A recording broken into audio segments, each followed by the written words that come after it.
Okay, this week's brain booster, it comes from the brain gym curriculum and it's called positive points. So let me show you the move first. So first of all, basically you're just putting your fingers halfway above the eyebrow and under the hairline, and you're just gently pulling apart.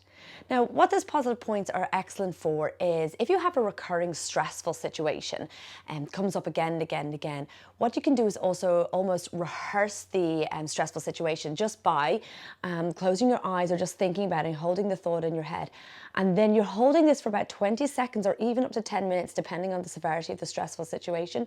And the idea is that you hold it until the situation doesn't feel stressful anymore. And the idea there is because you're rehearsing the stressful situation and going into a relaxed feeling, that when the situation comes up, it'll trigger this memory of relaxation and it won't stress you out so much. Now, it can also be used for memory recall. Say, for example, you know you're going to an event where you're going to have to remember lots of people's names.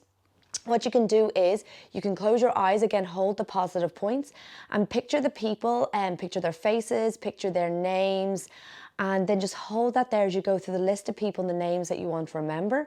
And again, any of the stressful feelings that come up will just dissipate with the positive points. So 20 seconds to 10 minutes, however long you need. And I kind of like to just draw my fingers out a little bit. So instead of just holding it there, which for me creates a little bit of tension, I kind of like to just pull and gently move and reset.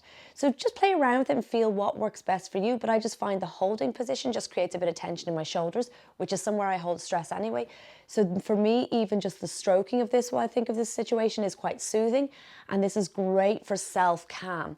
And the super thing about this is you can also actually do it for somebody. So if somebody's sitting on a chair in front of you and they're maybe having a little bit of a stressful or anxiety, maybe they've got exams coming up or an interview or something that's causing them a little bit of stress, you can just sit behind them, and while they're thinking of it, you can just be holding that position and helping them calm and de-stress.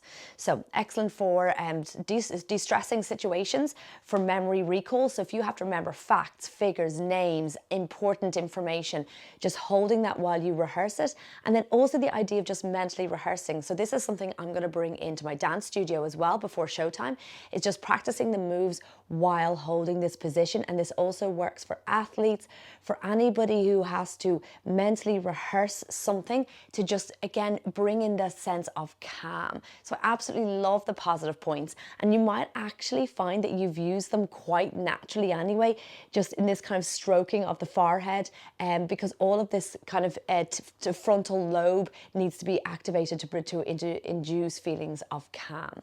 Okay, so self-calming, soothing, dealing with stressful situations, rehearsing stressful situations, or if you're in a stressful situation, try holding them. And I always think it's a good idea to connect to the breath as well, introducing those calming breaths as well, just for a bit of a double whammy of calming the central nervous system. So one more time, fingers above the center of your eyebrows, underneath your hairline, and just gently pulling the skin taut, like gently pulling the skin taut, and just holding it there from 20 seconds up to 10 minutes to just induce a feeling of calm, organizational skills, memory recall, or remembering of facts, names, or important pieces of information. You can do it with your eyes open for mental rehearsal or eyes closed, and just feel the stressful situation soothe away. So that's from the Brain Gym curriculum called Positive Points.